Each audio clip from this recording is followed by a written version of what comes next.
So at long last, my ordered sample pack of what is called Cork Leather has arrived from BC. And the first thing that was really apparent is that this is much closer to a fabric than anything else. And different cork leathers are absolutely not created equally. This example has a rough felt back. You really can't tell what sort of interfacing is actually on it. And you'll also note that I've indicated that everything here, everything I was sent, with the exception of one tiny little piece, is 0.9 millimeters. And that's smaller than I was expecting for something that's billed as cork leather. The strength of the actual cork leather comes entirely from the backing, which is polyester or some polyurethane meshing and interfacing, basically that holds it all together. Certain pieces, such as this one, you can actually see these lines are not decorative. They're the original pieces of cork that have been cut out. And the silver spots you see is just basically a dry brushing technique as far as I can tell, because these are actually textured, they're actually dipped. So, what they did send as well is this little piece right here, which is 1.5 millimeters. And they refer to this as animal leather. 1.5 millimeters is getting towards the territory we want. Off the top of my head, I should have made a cheat sheet. 1.5 is shy of 4 ounces, I think. And I've been playing around a little bit, and it's sturdy. It's actually quite sturdy. And I found out people make belts out of these things. Whereas these smaller sheets with the different style backings basically just flop right over. Some of them are a little bit tougher, as I said. That depends on their interfacing. So, as an immediate viability for a leather replacement, I'm skeptical. I can guarantee that these things will sew. That's a perk. However, there's a scrap I have kicking around of 4-ounce veg tanned, and that's 1.8. The differences are apparent just to the touch. The surface of all these things that they've sent in, yes, they're textured, but they're also remarkably soft. So I'm going to need to do some documentation on this to see how they hold up, as well as this piece, which is somewhere between 4 and 5 ounces. I'd use my digital caliper, but that sort of fell and broke. I'd use my analog one, but that sort of fell and broke, so I got to use this cheap little one from Lee Valley. Hooray! Flame test 1. I'll be using a propane torch, just a small little fellow, to basically heat up the products. First I have here is my 4 to 5 ounce leather. Most people know how this reacts, especially if you've ever tried to harden or heat treat your leather. So this may be a little bit loud and likely very stinky.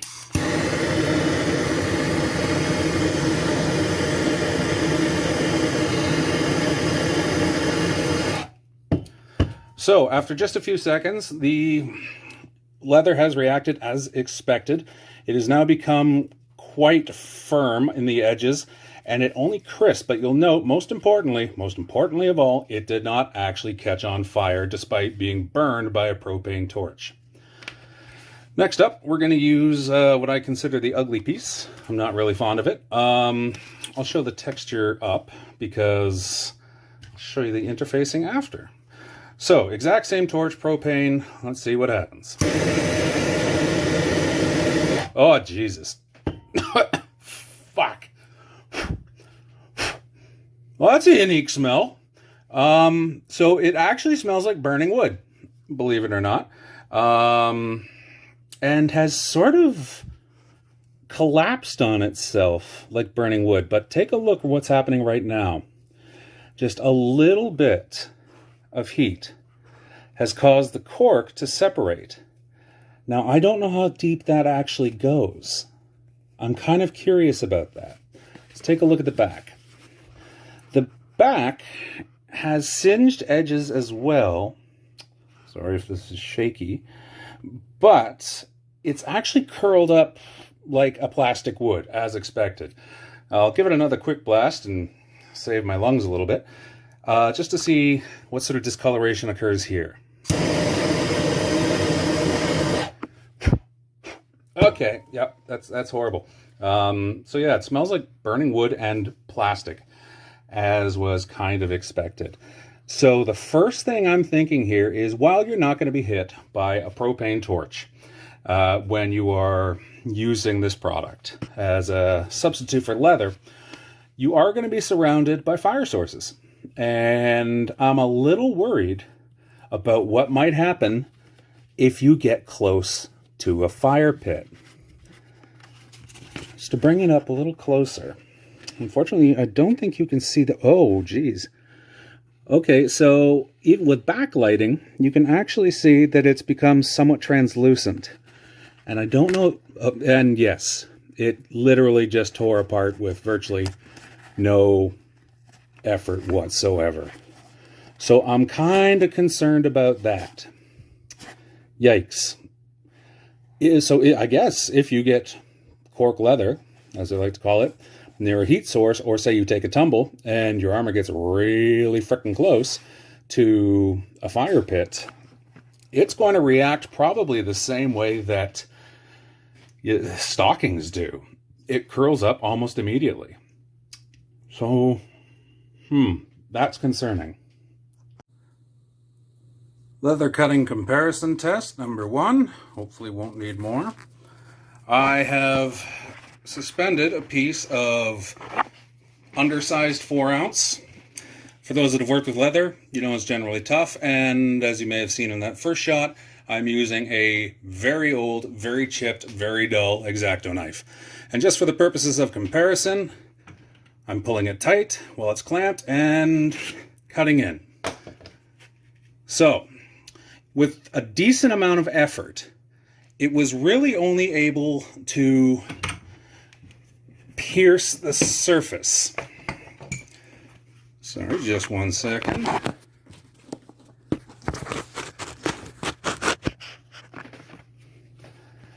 A fairly standard cut, or essentially a crease line. I don't think I can pull it apart.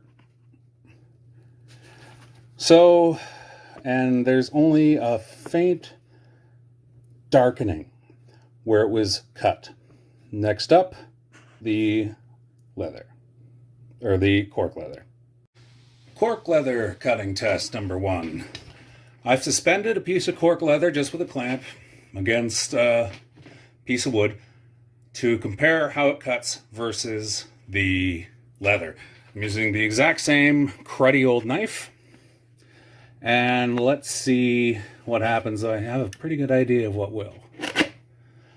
Okay, less force was used than with the 4-ounce leather. And that went through it really easy. Really easy. To the point where you can actually see some of the interfacing, if this damn thing will focus, has come out.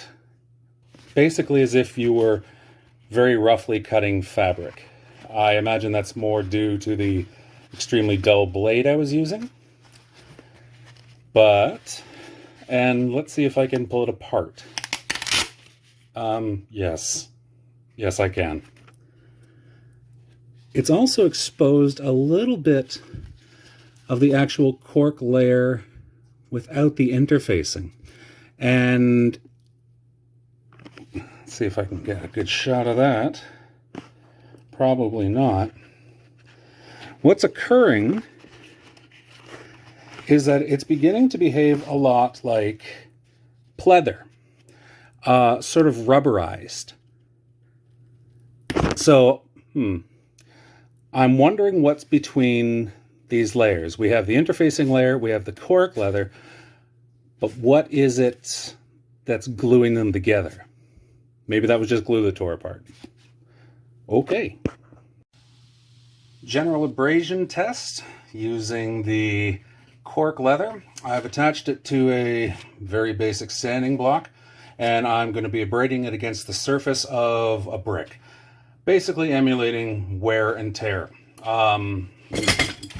as I knock over everything. Let's see how this goes.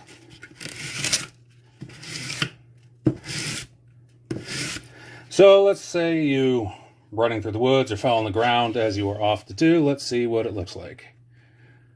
So far, actually not too bad. Not too bad. After 4 swipes, let's give it a little more.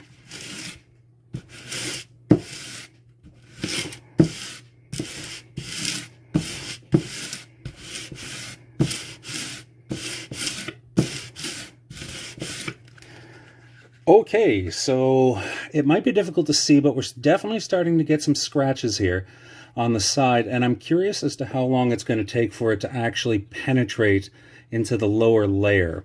Yeah, the entire texture has actually changed as well. It no longer has that sort of smooth, silky feel, and a lot of the brighter paint, of course, is gone. But now I'm starting to get more of that rubbery sensation from it.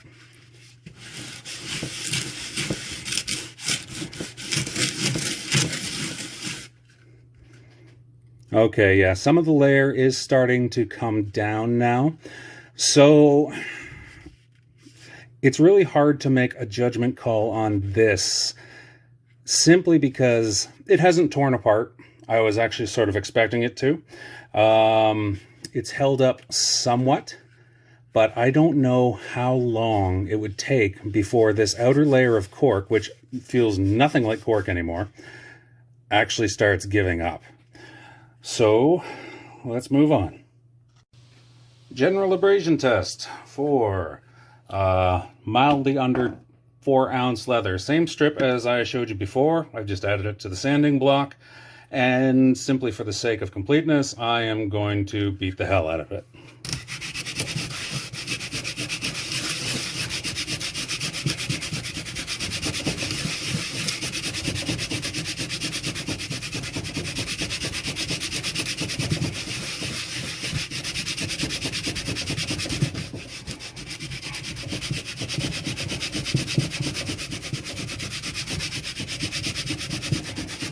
All right, I'm pretty sure that is the same amount that I gave to the fabric, the leather, cork leather. And anyone that's used leather before, you know what it's going to look like. There is some material removed from the sides, some general scratches, but otherwise I'm not really seeing any loss in integrity.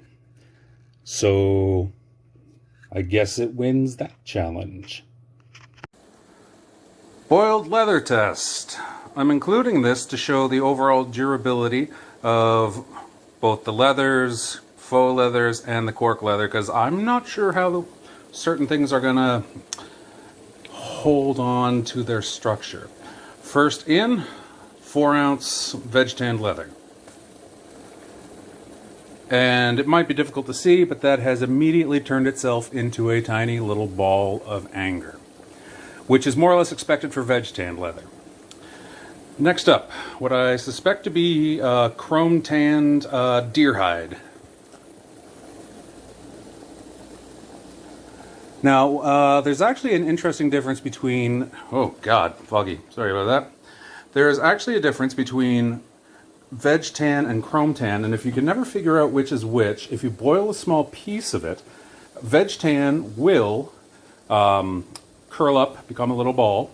Chrome tan won't. It'll still maintain its shape. So I'm not sure what this is. I think it's what's referred to as designer hide, which may be chrome tanned, or it may actually be printed on. In it goes. And let's see, very bubbly now. So I'm not entirely sure what you'll be able to see from this. So last to go in is the cork. So I'm going to let these boil now. That cork doesn't seem to be, what is it doing? That cork is not doing much actually. I'm going to let these boil for probably 5 minutes or so, and let them dry off, and I will show you the results. Post-boiling evaluation. Things were not entirely as expected. On the left here, we have standard veg tan, around 4 ounces or so, and it has behaved as expected. It is extremely solid, and with enough force, I can likely, yep, there it goes. That's how you know it has been boiled. If you work it hard enough, it will snap and tear apart. Don't really need to evaluate these. This one lost all its color, which was a bit of a nuisance. On to this guy. It boiled for 5 minutes, and there was absolutely no change in it whatsoever. It actually, if you noticed from the video, when it wasn't covered in steam, it curled up. And that's because it was catching bubbles from the boiling water. I noticed no change whatsoever. I tried pulling it, I tried tearing it. It offered no change, which to me suggests that there is a lot of artificial material in this. Because cork likes to swell. It likes to swell a lot with water. And I did not notice any of that whatsoever. The backing is still intact. So it also tells me this material doesn't breathe. Doesn't breathe at all. So if you're covered in layers of this, you're going to suffocate. You're going to sweat like a crazy person.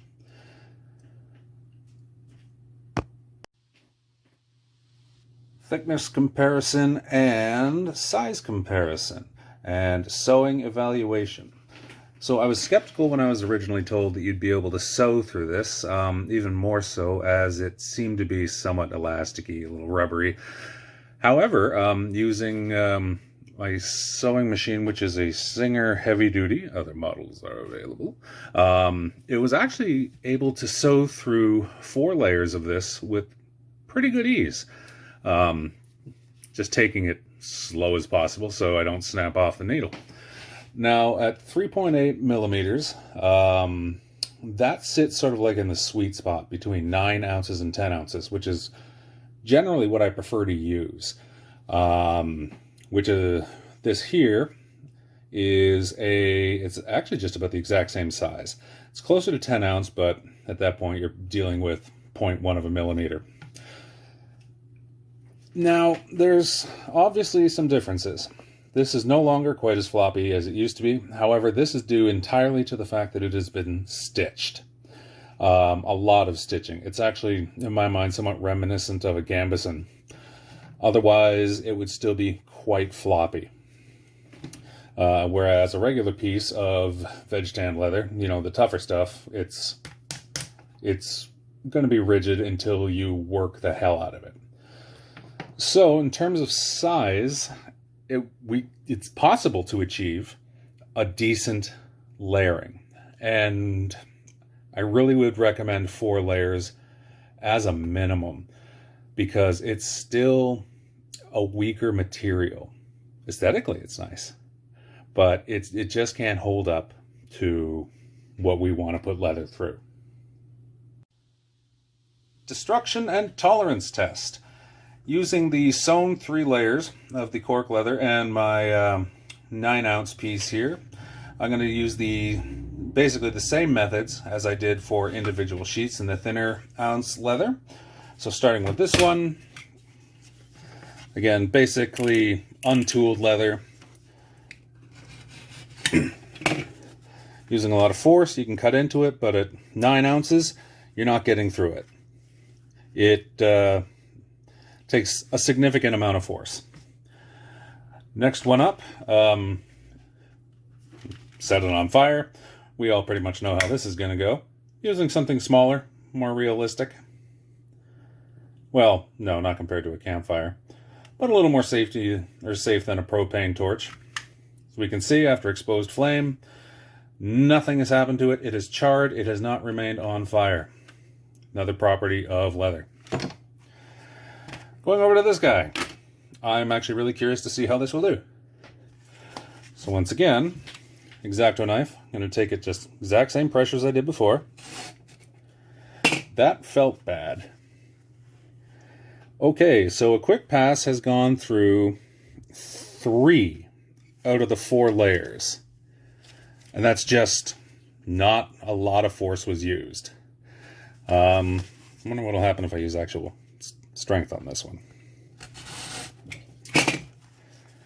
That has gone straight through. No question. Yikes. And of course, my favorite test, fire. Last time the blowtorch caught it on fire pretty quickly. I'm wondering if the density of the material will make it a little more difficult to catch.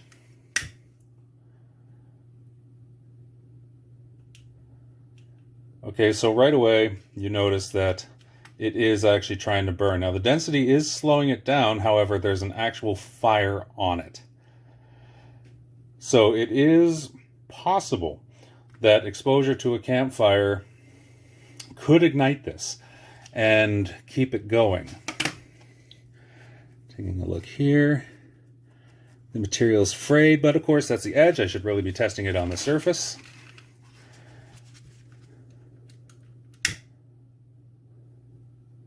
And in case you are wondering, all this thread is cotton, nothing is polyester.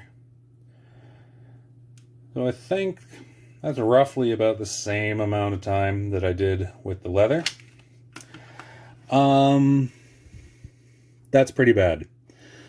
The surface cork layer, assuming it is in fact cork, has burnt away very quickly and exposed. I'm not sure what that underlayer is actually. I don't know if it's rubber or some sort of elasticized polymer, but a little bit of fire does damage. Now that being said, the fire did not go through to the other side. That only seems to happen when you affect the edges. So, on the whole, using oversized leather and oversized layering, there is a distinct difference in safety that really needs to be addressed.